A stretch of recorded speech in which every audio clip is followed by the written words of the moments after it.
Hello, I'm Mark Rush. I am a painting contractor in Atascadero, California. I am doing a test sample for a potential client here in town. They have a beautiful house with cabinets, which are nice alder wood, which is nice hardwood. Knots in it, nice grain, a lot prettier than oak, in my opinion. A lot more inconsistent, which gives it a lot of character. Anyway, he is looking to get them redone. They've totally changed the decor of their house into dark tones, mahoganies, blacks, etc. And this is the cabinet sample that I got. This is from their bathroom. And as you can see, they were just natural alder, just with just a clear coat finish lacquer on it. I can tell that it's a lacquer, not a polyurethane, because of how easily it's broken down. He's got water stains. Basically that's just indicative of surface failure, and it starts to stain out the wood, bleaches it like you can see there. Luckily it's not to the gray point. If it gets to the gray point, then you start having, below surface issues, which just gets kind of deep and involved, and at that point they'd be looking at replacing, more than likely. Not that it couldn't be remedied. This is what they have, and the mahogany sample they are looking for is this. It is on a Moorish teak. Well, it's on a teak hardwood. It's a laminate actually, but the grain is pretty. It's a Home Depot product, as you can probably see here. Anyways, it's a sample, and that's the color they're going for. Moroccan wood is what they're calling it. So, in contrast, we want to go from this to that. So I'm going to do some test samples. I'm going to take the orbital sander here with some 120 paper and break it down this whole drawer face and see what I can do with it. And then we'll start playing with some stains. I have two different ones, a Czar dark mahogany and a Moorish teak. I'm having a feeling that one's going to be a little too red, and I'm going to have to add Moorish teak to kind of brown it down a little bit to match closer to the tone of this piece, which might be able to see better in the sun. Right about like that. So it has some red in it. Inside the house it's actually a lot darker, so it does have a lot of brown in it, believe it or not. Anyways, we're gonna see what happens.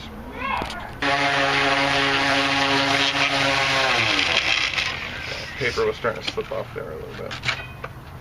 Alright, now this will give them something to compare it to with the other samples right next to it over here. From here down, we're not worried about it. We just need a nice clean area, and now we have that. So I'm going to sand out straight with the grain of the wood to get any swirl marks out from the orbital sander. And when I do the actual cabinets, I'm going to use a straight sander instead of an orbital because of swirl marks, because they will show through the finish. That's it.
Alright, so this is the drawer face. as in the before picture, the back of it, and then, which no one really sees anyway, and then of course the face of it taken down. And once again, just like on the sample, I'll get any potential swirl marks out with the straight sanding of the grain. A good way to tell if you have swirl marks is do the spit test. Just wet your finger and do that. That way you know the wood's nice and open. And looking up close, I don't see any swirl marks. I used 120 grit sandpaper there. So it's pretty fine, which is good. It doesn't tear the wood up, it doesn't change the shape of it.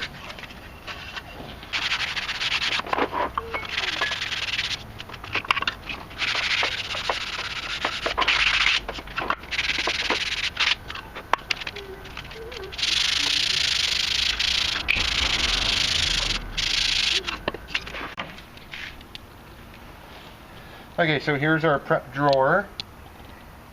Sanded, smooth, ready to go. Backside doesn't matter, but that's the side that's going to matter that we want to match to this. Alright, so I added more of the mahogany to the previous sample, that one.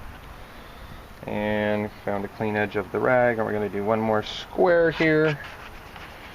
And we can just rub it on there, like so.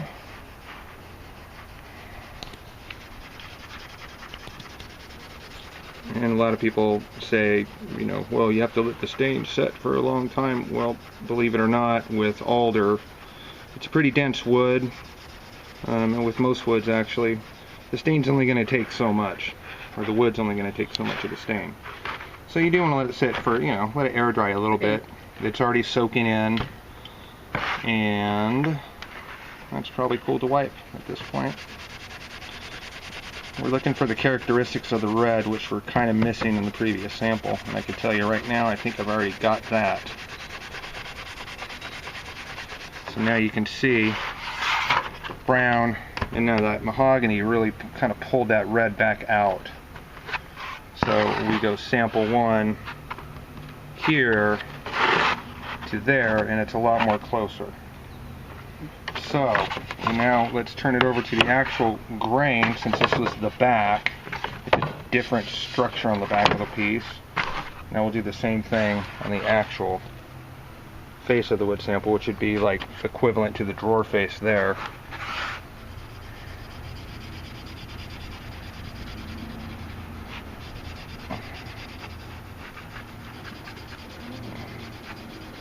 And hopefully we can get it super close to where he'll be happy with it. It's going to be hard to get it perfect, seeing as it's a factory sample. You don't know what they use, and it's mass produced and all that, so that's what makes it just a little trickier to do it by eye.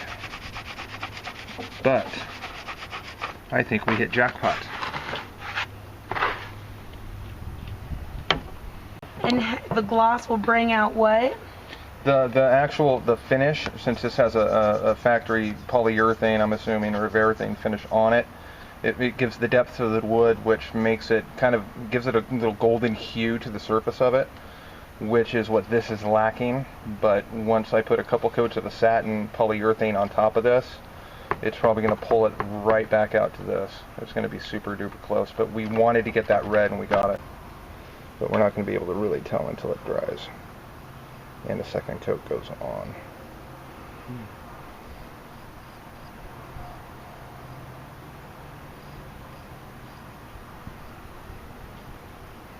Just a little 29-cent throwaway brush is perfect for these little types of things.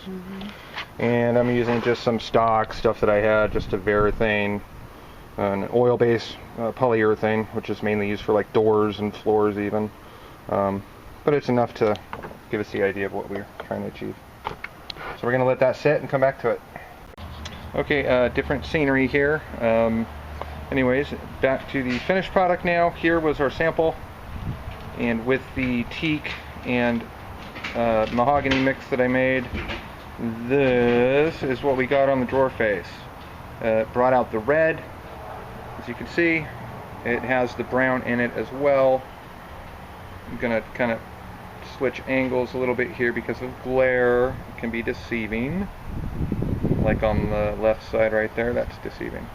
Anyways, we got the color 75%.